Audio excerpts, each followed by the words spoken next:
Alright, everyone, we are back on the Reed train. I mentioned that last war was the first one all season where I had not brought him. I was a little bit sad to break that streak, but here he is, back with 3 fights in a row right off the start. So this Doom is an incredibly common placement, because when you give Doom an attack boost, his block penetration and high base attack means that he hurts through block. And then he'll throw his specials. Maybe if he has his aura, because you're not controlling that, then maybe he'll shock you. Maybe that shock will be boosted. Maybe you get clipped by a special. If you get clipped by an L2 with a couple Furies up, you just get ruined. But Reed kind of turns all that off, in my opinion. There is the possibility, which you're seeing right here, that Doom will be kind of stingy, start to stack those Furies. And here I'm like, I'm going to have to dodge an L2, aren't I? Which I feel pretty comfortable with the Doom L2 dodge. But you also just saw here the incredible power of the suppression debuff. Because I was able to throw that last heavy and not push him yellow, and then I had some extra time for him to throw his special 1. Which, again, like, the special 2 is not the end of the world, especially if you're keeping the Furies under control, even if you have to block it. But I wanted to stay on that special 1 because I wanted that careful study passive.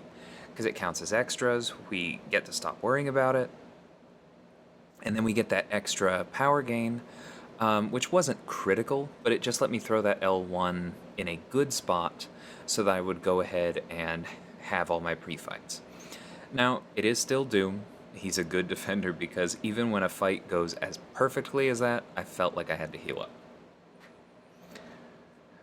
But on to the next one, we have this Diablo. I do not consider Diablo a good defender. I mean, he's a mystic, so I can see putting him on Power Alternator just basically as a hope that, like, oh, surprise, now I have an unblockable special too, and you just triggered Mystic Dispersion and the game's over.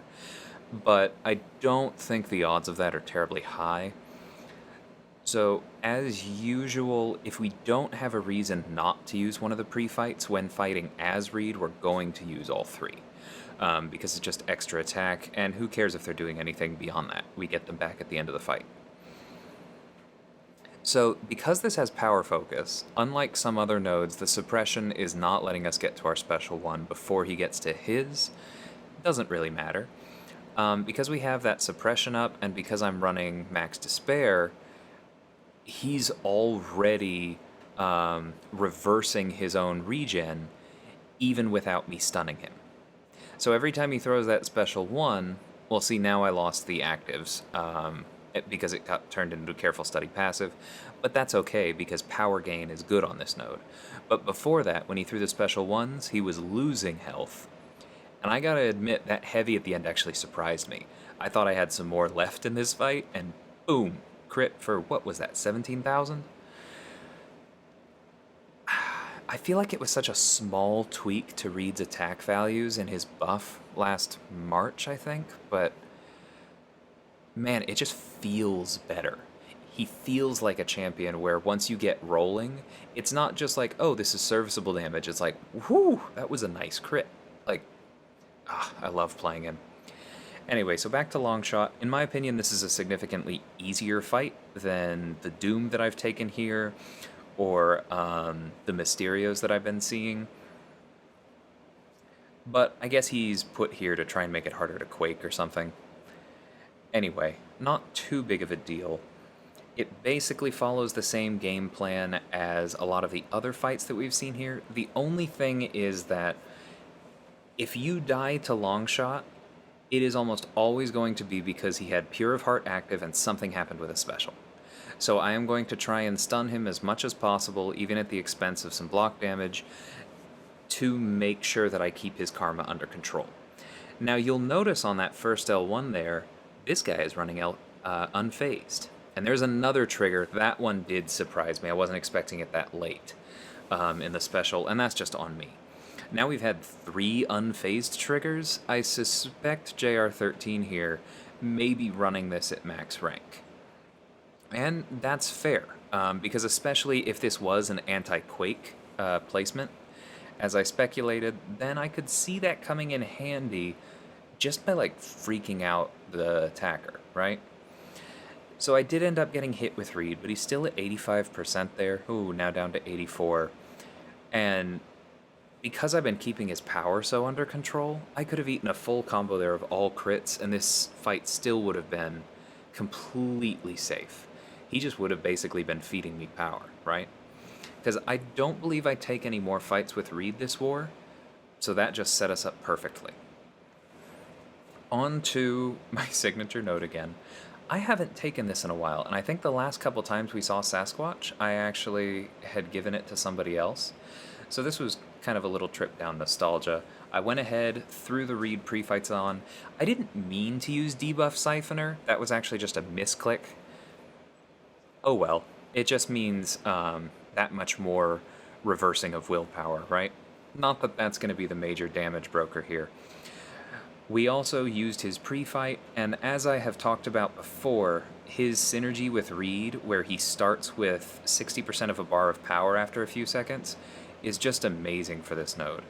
Now, I was pretty sure that that Special 2 was thrown late enough that it was safe, but it was close enough on the timer that I backed off, like, just in case. I did not want to be wrong and be right next to him if I ended up stunned. But that is the best I can remember that fight ever going. Like, that was just super clean. Yeah. If you end up taking that node, that's how you want it to go.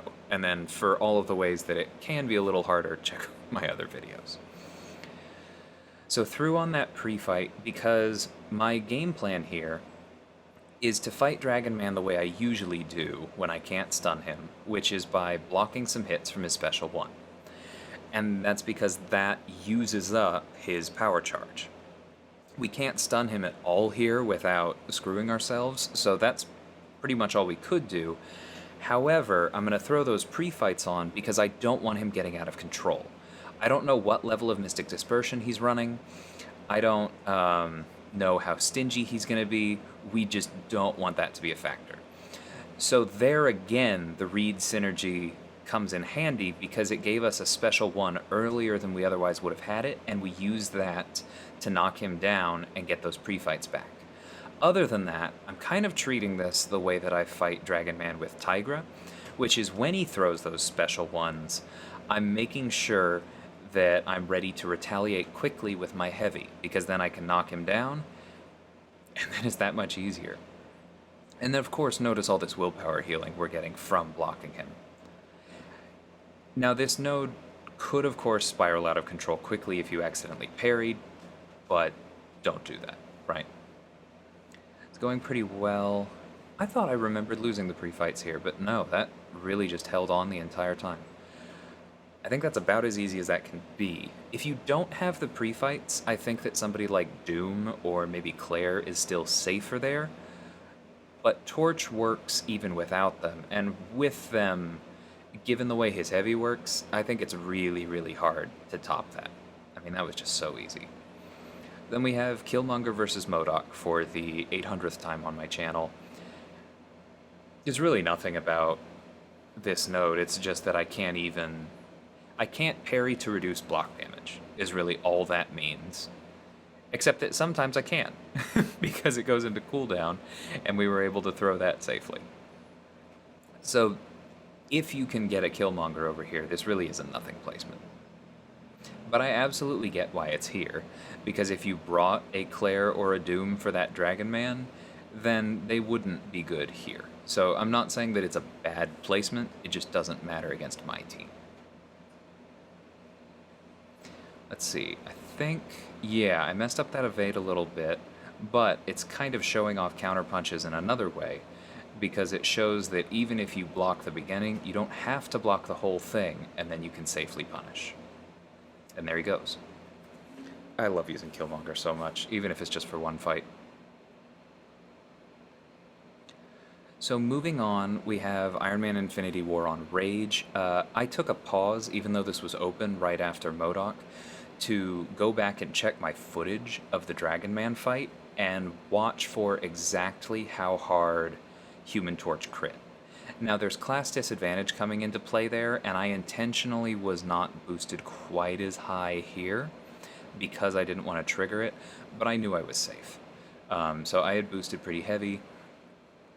Or actually, no, I was going to let the boosts fall off, but I didn't have to, because even boosted as high as I was, I knew that there was no chance of me triggering it. I believe the threshold was about 7,000 or so, and you can see in those first couple heavies, I think I crit 3 times in 4 hits. So I'm glad I did that math, because that's always how the RNG goes, right? If it's bad for you to crit, all of a sudden you're Corvus. It just is what it is. That's why we planned for this, and I'm not really worried here. So I'm going to avoid throwing specials here, because the special 1 and the special 2 are multiple hits. And if every one of them triggered an armor up somehow, which would be so rude, but it could happen. If every one of those hits triggered an armor up, then he could auto-block me. And even though I have Killmonger on the team, which normally lets you miss if the last hit of your special 2 is blocked, there's true focus on this node, so I can't rely on that. And if I throw the special 3 now, when he has either 1 or 0 armor ups, then it might trigger rage, and then I'm just signing myself up for a bunch of block damage. So right now we're just building up smolders and getting him down low. Notice that I did get my pre-fight back here. That's not guaranteed. It's not guaranteed for another, I think, 3 or 4 fights for me, but I have duped Torch naturally a few times, and so I was hoping that it would come back. There's a Mojo boss this war, and our plan was I would take it if I got the pre-fight back, and if I didn't, we have a really good Void player on standby. Shout out to Q. So now, I dropped him below 15%, and he had 7 armor ups, so I figured now he has enough armor, I can throw this special. And I know how strong his armor ups are from back when I used to take him with Hyperion, and I have seen special 3s just do nothing against that. So I knew it wouldn't trigger rage. It put a couple more Nova Flames on him, gave me extra smolders. If the fight had lasted any longer, I would have been in great shape, but that finished it off. So now we get to my first mistake. I was having such a good war up tier. And that mistake is that I probably shouldn't have assigned this to Torch. This probably should have been... I'm sure we had a Magneto somewhere on the field, or could have. And if not that, like, if somebody had Doom and could have brought Reed, then that would have been easy. There are other ways. Torch is often a fantastic Mysterio counter. But the reason he's a fantastic Mysterio counter is that you block an L1 and give yourself 3 smolders. Some of you have already figured out the problem with this node. There we go. The L1 is unblockable. And so I'm not going to just sit there and take all 3 hits of it and then the follow-up punch, because that's going to cost me way more than it's worth. So now I'm not melting him the way I was hoping to. It's still a good matchup because I can push to my special 3. If I get my temperature up, then I don't have to worry about missing. But this should have gone to somebody else. And right there, I kind of panicked when he threw that heavy, and I threw the special 2. I don't know why I thought that I had gained enough power to throw the special 3, but that was a mistake. One thing that was good that I did do, though, is that I parried him and hit him once and accepted the damage back on that reflection, because I can handle it, right? I have taken so little damage during this fight that a little bit reflected is not going to kill me, and it maintained space so I could get proper parries. Here I'm blocking a lot to kind of intentionally bait his heavy, because when he throws a heavy, he's not using his medium, and it kind of slows him down. I can wait out the reflection gas, and I'm not getting backed up. So here I'm hitting into his block intentionally to back him up. I don't like how much I've been backed up through this fight. And I realize at this point that I'm not doing something that I had practiced a lot during Summer of Pain, which is dashing in during his special 1 to reduce how much it backs you up.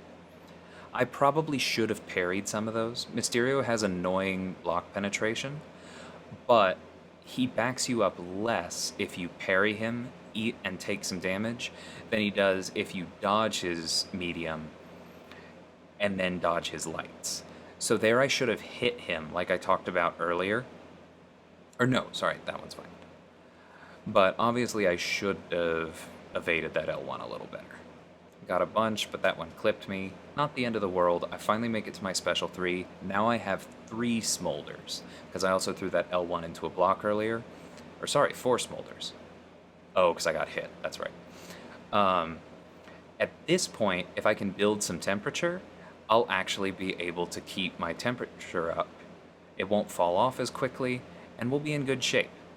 But I threw that heavy...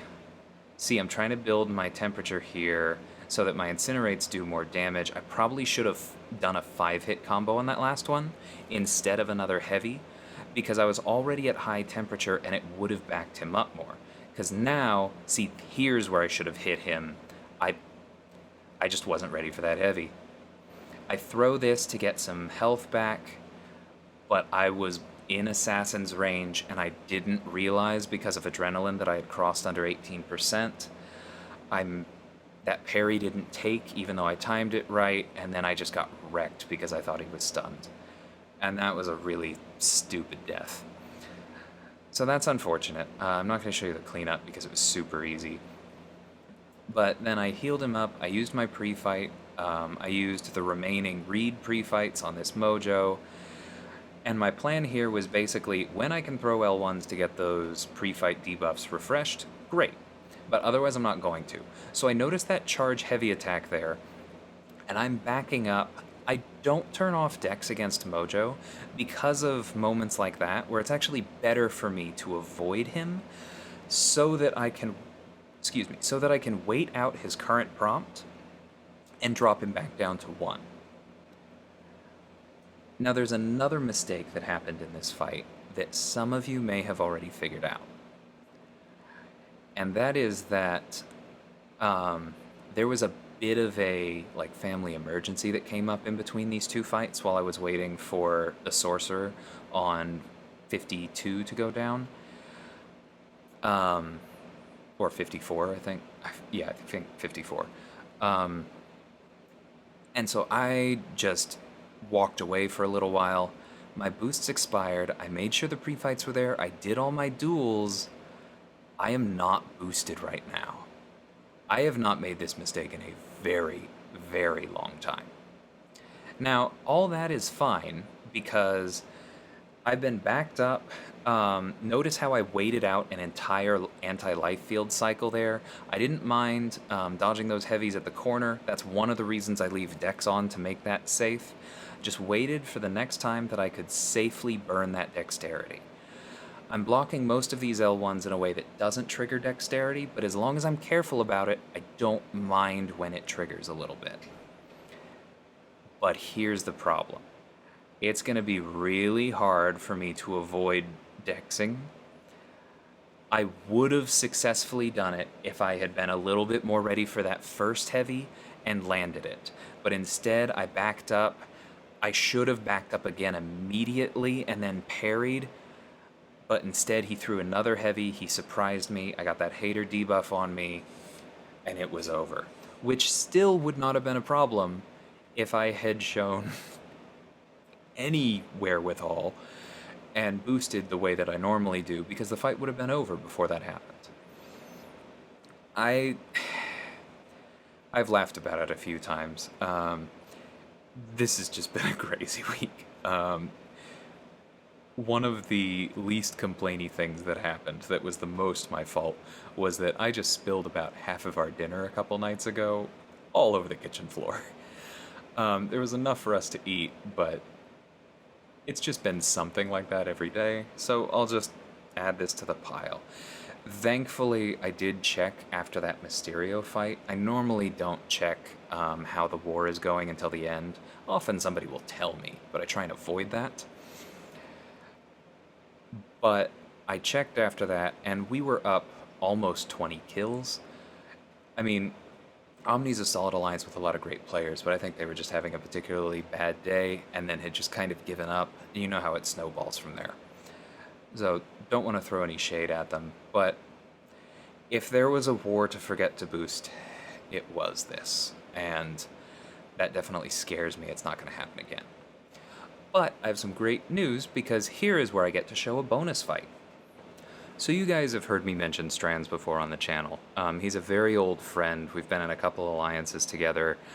Great player. Like, very impressive roster that he's put a lot of care into developing carefully. And he is often somebody who gets a couple fewer fights on the war map, but it's not because he's not a good player, like I said, but it's because that roster of his just lets him do cool things that nobody else can quite do. And this is a perfect example of that. This Man-Thing placement on Safeguard and Vigorous Assault is a very solid placement. Because even before it had Safeguard, it meant that unless you were controlling his buffs, he would basically be unblockable for the entire second half of the fight. Because below 50%, whenever he throws a special, he gains that regen buff, which makes him unblockable because of the node. So the way that I always used to do this, and one of the options we were considering, was using Clairvoyant and basically just staying in her poison mode so that she was immune to his nonsense and could control his buffs. However, we had heard talk from somebody else about Claire possibly timing out. Safeguard isn't a big deal for Man-Thing because already he takes no extra damage from crits. So I wasn't terribly concerned, and we had a few Claires on the board. But while we were talking over this to make sure that we did, whatever the best play was, the idea of Diablo came up. And Stranz has a rank 3 Diablo. He's our only one. And we were just talking about it, and we go, oh yeah, that would be perfect. Because he has access to reliable nullify. You don't have to do anything, you just have to turn it on. He's immune to all of the poison damage. He takes less damage from all sources while poisoned because of the awakening. And he has incredible damage over time potential, so you don't need to worry about Safeguard. Yeah, that'd be great. So we asked around, Stranz reminded us that he has this guy, and we decided to give it a spin. So let's check this out. So first off, you'll notice that he brought Symbiote Supreme and used the Essence of Null pre-fight only. So Symbiote Supreme is going to pause Philosopher's Mix during special attacks, and Essence of Null means that he is going to nullify a buff on the opponent. I believe it's every 2 seconds while Philosopher's Mix is active. Because Stranz runs heavy Mystic Dispersion, this means that he's just going to always have power, and therefore he's going to be able to spam specials and keep that nullify up basically constantly. Now the only reason that's not happening right now is because he used that power start so that he could get to a special 3 right away. Because that special 3, which you can only use once per fight, places 10 big poisons on the opponent and places 10 buffs on them that you will then reliably nullify for a bunch of power and the ability to spam specials to refresh and pause those poisons. So here we go. This is without fully ramping Diablo, because you could play this and spam special ones at the start and try and build those vials of might. This is with only 5 vials, and look at how he just starts ticking down. I mean, in the space of that last sentence, he dropped like 20%. They're paused, and then you throw the special 2 to refresh them. I mean, here he's baiting it out to make sure that Diablo doesn't go red. And then I think he just wanted to see... okay, no, he does throw one more. But man, that was quick. Like, it's kind of a slow start as you get to the special 3, but what an incredible Diablo showcase, and beautifully executed. That is exactly how we were hoping that fight would play out, and that is just so much more elegant than any of the other solutions. Which, if you've been a fan of this channel for a while, you know that's one of my favorite things, is when solutions are elegant. The other thing is that now that time is part of the tiebreaker, and we almost lost a war due to that, then just how much faster that is than your other options, and how much safer it is than somebody like Red Hulk, who wouldn't be able to deal with the unblockable. Ah, that is perfect. This is why it's really nice to have not everybody in your alliance rank all the same meta champs all the time, and also, of course, to have people who have a lot of rank 3s, because you'll wind up with somebody like this, where it's like, I would counsel most people to rank Black Widow Clairvoyant over Diablo most of the time, because she is more flexible, she'll clear you through more content. In my opinion, she is a, quote, better champion in a broad sense.